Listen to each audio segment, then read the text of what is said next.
2024 के लोकसभा चुनावों का रिजल्ट आने के बाद तीसरी बार मोदी सरकार ने आकार ग्रहण कर लिया है, लेकिन सरकार बनते ही उस पर विवादों के बादल मंडरा रहे। एक तरफ विपक्ष मजबूती का ढिंढोरा पीटकर मोदी सरकार को डराने की कोशिश कर रहा है, तो दूसरी ओर उसका पितरी संगठन आरएसएस उस पर न सिर्फ व्यंग्यबाण चला रहा है, बल्कि उसे परोक्ष रूप से चेता भी रहा है कि वह विपक्ष को महत्व दे, अन्यथा संघ उसका साथ नहीं दे पाएगा। इन हालात पर मोदी सरकार ने किस मुहूर्त में शपथ ली और उस मुहूर्त के अनुसार मोदी सरकार का कार्यकाल कितना रहेगा, ये बताएंगे हमें भारत के प्रख्यात ज्योतिषी पंडित सूर्यकांत तिवारी। नमस्कार पंडित जी। नमस्कार। आपके दर्शकों को भी बहुत बहुत नमस्कार, अभिवादन, प्रणाम। बताएं कि मोदी जी, सरकार ने किस मुहूर्त में और जो शपथ ली है उसके साथ ही विवाद उसके साथ शुरू हो गए हैं, क्यों? मोदी जी ने जब शपथ लिया उसके अनुसार तो सरकार जो है दो पद्धतियों से, एक नॉर्थ इंडिया में जो प्रचलित है लहरी एनांस, और एक दूसरा जो साउथ इंडिया में प्रचलित है रामन एनांस। उन दोनों से जो है शुद्ध मुहूर्त में शपथ लिया गया। अब इसमें एक स्थिति बनती है कि एक तो ये बता दूं कि वृश्चिक लग्न में, कर्क राशि में, और उसमें लाइरी अनाउंस के अनुसार पुनर्वसु चतुर्थ चरण में, और पट्ट नाड़ी में जो कि हमारे यहाँ सिंहासन चक्र बनता है कि जब जो है सत्तारोहण हो, तब से चला जा रहा है पट्ट चक्र में उन्होंने शपथ ग्रहण किया। और 7:23 से शुरू हुआ, लेकिन 7:26 पर उन्होंने हस्ताक्षर किए। उस दिन 7:18 तक राहु काल था। तो शपथ ग्रहण में काफी उठापटक चलती रही, कभी 6, कभी 6:30, कभी 7, कभी 7:15। अंत में दक्षिण भारतीयों और तमाम ज्योतिषियों के हस्तक्षेप के बाद समय को राहु काल के बाद तय किया। रमन अयनान से देखते हैं तो रवि पुक्ष योग में हुआ है, और उसमें चंद्र बल, लग्न बल और तिथि बल, पक्ष बल, ये सभी उपस्थित थे। और एक होता है पंचक बल।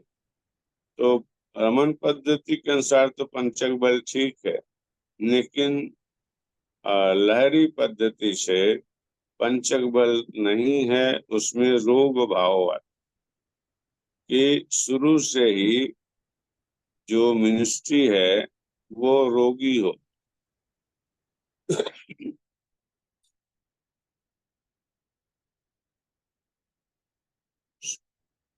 शपथ ग्रहण समारोह के चार्ट में लग्न वृश्चिक का स्वामी मंगल 6ठे भाव में है, और वहां से वो दृष्टि दे रहा है लग्न। लेकिन लग्न के 6ठे भाव में होने से ये हमेशा विवाद कराता है, और जो शपथ करता होता है, जो राजा होता है, वो कुल विवाद का कारण। मैं इसे फिर से दोहरा दूं कि जो शपथ ग्रहण कालीन लग्न था वृश्चिक, वो उसका स्वामी मंगल वो शत्रुभाव में बैठा। तो राजा जो शपथ ले रहा है वो खुद उस झगड़े का जिम्मेदार होता है, वो उसकी खुद के नाम। लेकिन लग्न लग्न और मुहूर्त के अनुसार सरकार स्थायी होगी। रमन पद्धति के अनुसार जो है उसमें बड़े लोगों का हस्तक्षेप होता रहेगा और शासक दल अपने सहयोगियों का समर्थन समय समय पर उनकी बातों को मानने को बाध्य होगी। जी हाँ। आप बता रहे हैं, लेकिन पिछली बार जब हमारी आपसे बात हुई थी तो आपने बताया था कि 2026 से प्रधानमंत्री नरेंद्र मोदी के स्टार्स अवसान की ओर जाना शुरू करेंगे। तो यानी उनके पास अभी लगभग 1.5 पौने 2 साल है।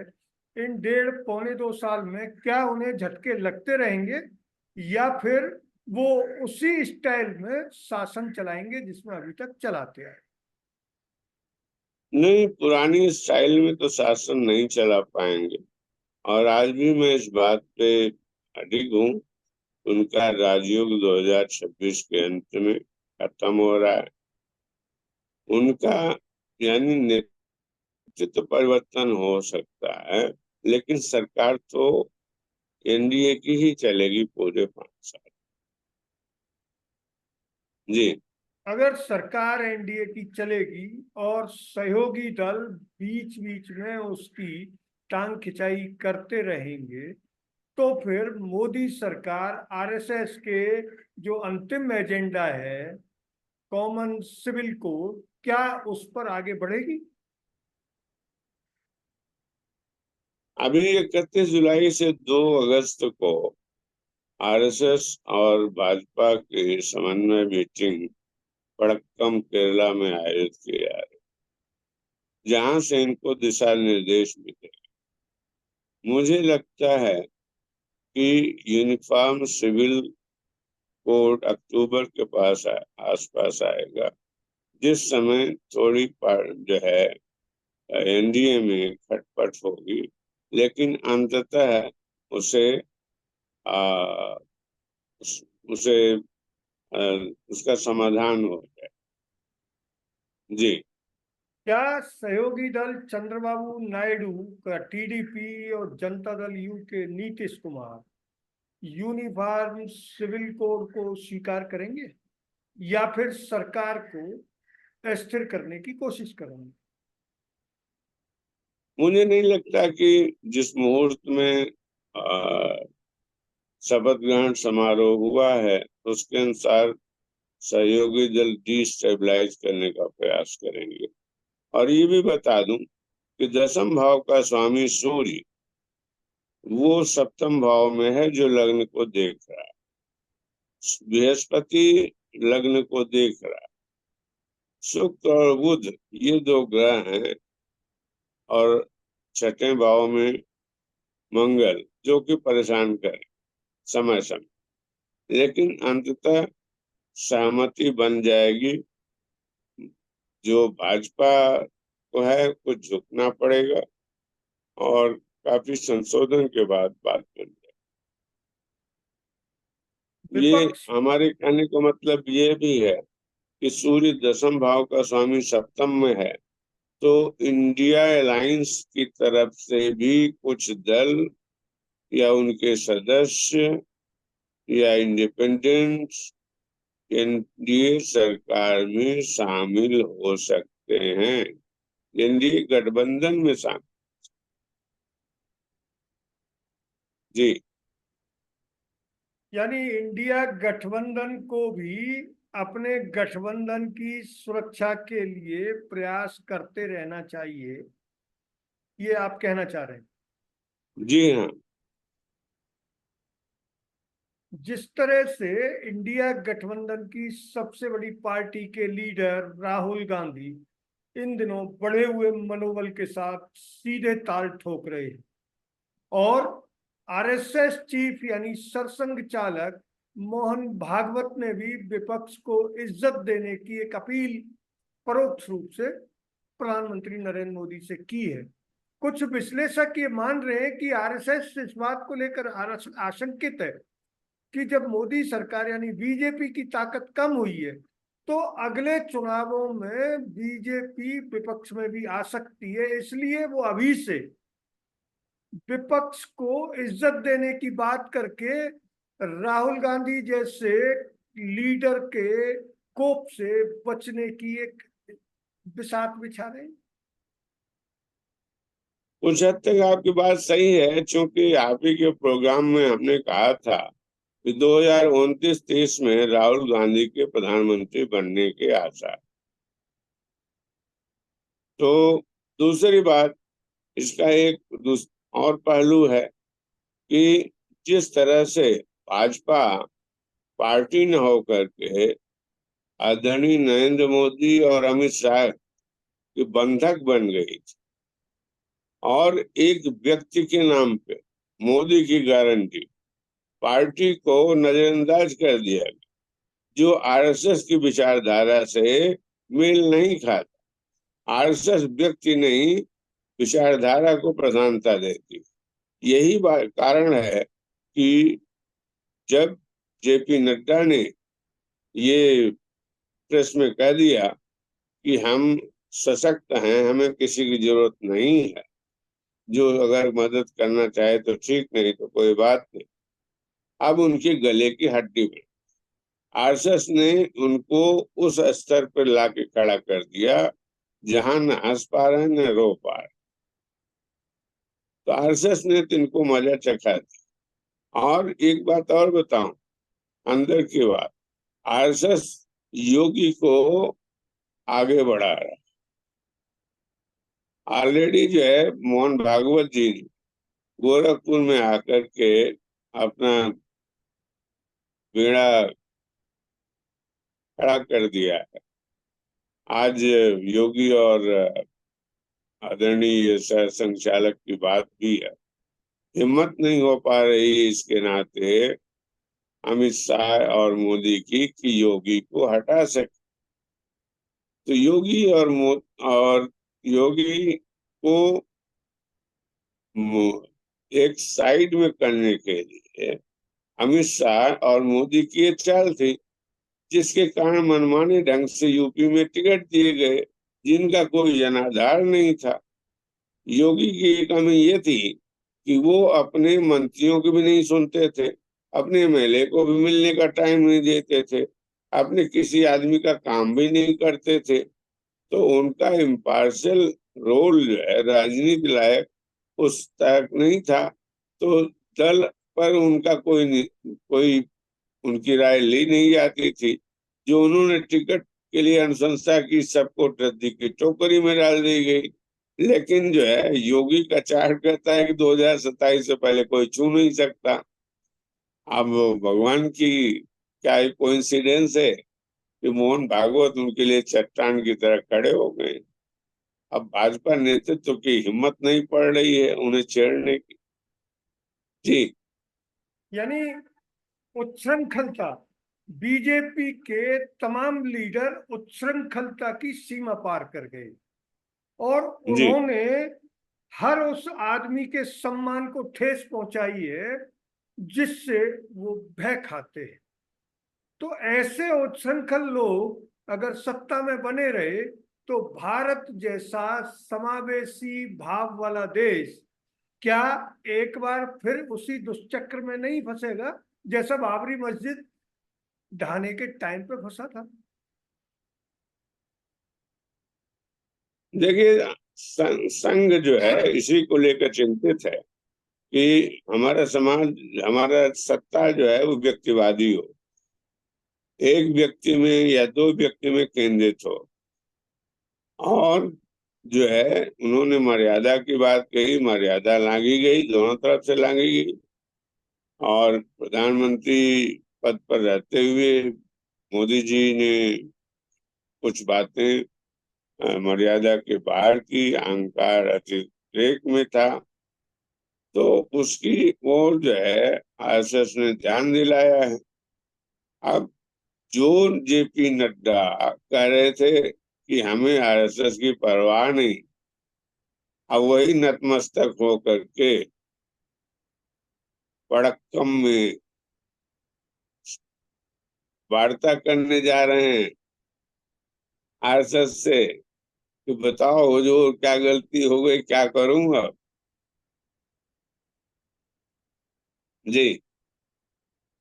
इस बार संसद बहुत ही ऐसे पावर के साथ गठित हुई है जिसमें सत्ता पक्ष नैतिक रूप से हार के बाद कुर्सी पर आया है और विपक्ष नैतिक रूप से जीत कर, हालांकि उनके पास नंबर बहुत कम है, लेकिन नैतिक रूप से बढ़े हुए मनोबल के साथ हारा है। और पहली बार मोदी का सामना लोकसभा में एलओपी से होगा, लीडर ऑफ अपोजिशन से होगा। और जैसी कि संभावना देखी जा रही है कि Rahul Gandhi leader of opposition होंगे, तो ये दोनों लीडर जो एक दूसरे को फूटी आंख नहीं देख सकते, ये जब एक साथ बैठने के लिए बाध्य होंगे, क्योंकि क्योंकि कई ऐसे मुद्दे हैं जिन पर एलओपी और पीएम को एक साथ बैठना पड़ेगा। तो कैसा रवैया जी। रहेगा इनका? हाँ, रवैया तो एक दूसरे को काटने का ही रहेगा। अब इसमें केवल जो अभी तक मेरी अंदर की जानकारी है, अभी तक सारे अपॉइंटमेंट्स हाई लेवल के मोदी पीएमओ के यहाँ से साइन होके आ जाता था, और बाद में जो है जो दूसरे मेंबर थे उनको साइन करने के लिए भेजा जाता था। न्यूज़पेपर में पहले आ जाता था और साइन बाद में होता था। अब जो है जहाँ पे विपक्ष को कॉन्फिडेंस में लेना है तो वहां तकरार तो होगी, क्योंकि राहुल गांधी तो खुल के कहते हैं, और शुरुआत भी उन्होंने नागपुर से मीटिंग से किया कि हम आरएसएस के धुर विरोधी हैं, इस विचारधारा के विरोधी हैं। अब आरएसएस चाहेगी कि भाजपा उसके दिखाए रास्ते पर चले, लेकिन शबदगण मूड से लगता है कि ये किसी तरह से मोदी जी राहुल को मार दे, लेकिन वो केवल 2026 तक। इसके बाद राजयोग खत्म है। हो सकता है स्वेच्छा से वो राजनीति छोड़ दे या कुछ और कारण बने। जी। लेकिन लीडर ऑफ अपोजिशन और अपोजिशन की बढ़ी हुई ताकत, क्या मोदी सरकार पिछली बार की तरह विधेयकों को ऐसे ही ध्वनि मत से पारित करा पाएगी, या अपनी मनमानी कर पाएगी, या फिर विपक्ष संसद को चलने ही नहीं देगा? नहीं, इस बार तो ऐसा नहीं कर पाएंगे, और ज्यादातर अवसरों पे हमें डिवीजन ऑफ वोट्स जो है देखने को मिलेगा। ध्वनि से तब नहीं होगा, क्योंकि जो 240 के अलावा है उनमें भी भाजपा से कई मुद्दों पर मतभेद है। जैसे जेडीयू ही जो है यूसीसी पे कह रही वार्ता होनी चाहिए, जैसे जेडीयू ही आ, भाई मुसलमान उसका काफी वोटर है। फिर जो है तेलुगु देशम भी मुसलमानों की काफी पक्षधर है। अभी देखिए जो हज करने जाने वालों को 1 लाख रुपए की सहायता राशि देने के बाद हुई। तो सोचना तो पड़ेगा, सबको मिला जुला के करना पड़ेगा। अब ये कितने अच्छे ढंग से कर लेते हैं ये उन पर निर्भर करता है। और मजे की बात इस बार ये समझ में आ रही है कि जिन नेताओं को, जो आरएसएस के हार्डकोर और थे, लगे कहने को तो मोदी जी भी प्रचारक रहे, लेकिन प्रभुता पाई काई मदन आई, तो राजनाथ सिंह जी हो, नितिन गडकरी जी हो, इन सबको एक तरह से किनारे कर दिया था। कहने को मीटिंग में जाते थे, लेकिन जो है कोई सुना नहीं आता था। जो मोदी और साथ तय कर लें वही तय है, वही, और इसके अलावा किसी की बातें नहीं चलती। अब देखिए, जो ही संख्या घटी तो ही मोदी का रुख बदल गया। आपने देखा होगा उस दिन मंच पे जब जा रहे थे, चुनाव जब निर्णय आ रहा था 4 तारीख, तो पहली बार जो है आ, मोदी जी ने राजनाथ सिंह से हाथ मिलाया, अपने पास बैठाया, अपने दाहिने हाथ बैठाया, और हंस हंस के उनसे बातें करते रहे, प्रस्तावक उनको बनवाया। वो उनको मालूम है, और नितिन गडकरी को अनचाहे अनुमोदन के लिए बुलाना पड़ा, और इन दोनों को हराने के लिए अमित शाह ने कोई कोर कसर नहीं छोड़ी। जी, लेकिन हमने तब भी कहा था आपके चैनल पे कि दोनों को टिकट मिलेगा, दोनों कैबिनेट में शामिल होंगे, और क्योंकि दोनों का चार्ट मेरे पास था इसलिए दावा कर सकते। जी। यानी आपका आकलन ये है कि जिस मुहूर्त में मोदी सरकार ने शपथ ली है, या मोदी सरकार के लीडर नरेंद्र मोदी ने शपथ लिए और हस्ताक्षर किए हैं, उस मुहूर्त के अनुसार सरकार तो 5 साल चलेगी, लेकिन उसे कठिनाइयों का सामना करना पड़ेगा। बिल्कुल बिल्कुल, क्योंकि चतुर्थ भाव से मंगल पर जो है शनि की दृष्टि पड़ रही है, इसलिए जो समाज के पिछड़े, दलित, मुस्लिम, ये इनका घोर विरोध झेलना पड़ेगा। ये खासकर यूथ बड़ा उत्तेजित होगा, क्योंकि मंगल यूथ का कारक है। अगर अग्निवीर योजना में ठीक से परिवर्तन नहीं हुआ तो बड़ी मुसीबत हो जाएगी। हमें खुशी है कि उत्तर प्रदेश सरकार ने फटाफट जितनी वैकेंसी थी खाली, जो है, जो 10 साल, जो 7 साल से दबाए बैठे हुए थे, अब कहाँ से फटाफट उसे जारी करने की नौबत आ गई। ऐसे ही 25 लाख नौकरियां केंद्र मोदी सरकार ने केंद्र में रोक रखी है 10 साल से, तब उन सबकी भी वैकेंसीज आएंगी। अब बेरोजगारी पे ज्यादा ध्यान दिया जाएगा। अब केवल जो है 80 करोड़ लोगों को 5 किलो राशन दे के काम चलने वाला नहीं।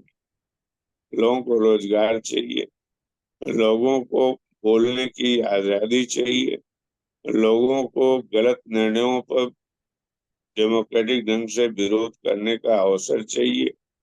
किसानों की समस्याएं हैं, और आज मैं देख रहा था कि किसानों की समस्या की मोदी गवर्नमेंट में जितने भी किसान कृषि मंत्री आए सबकी क्या दुर्गति हुई।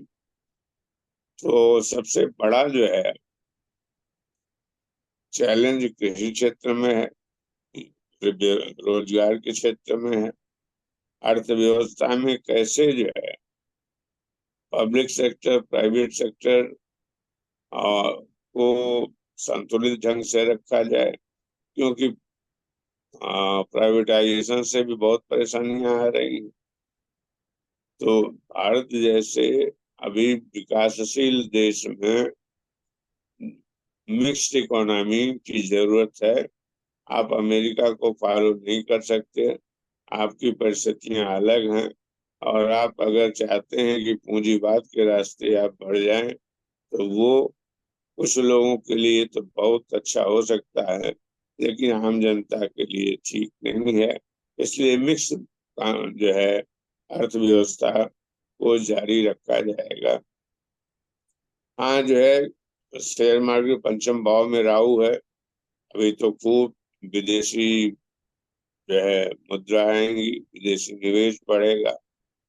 दिसंबर के आसपास जाते जाते एक बार शेयर मार्केट क्रैश होने का डर है। जी।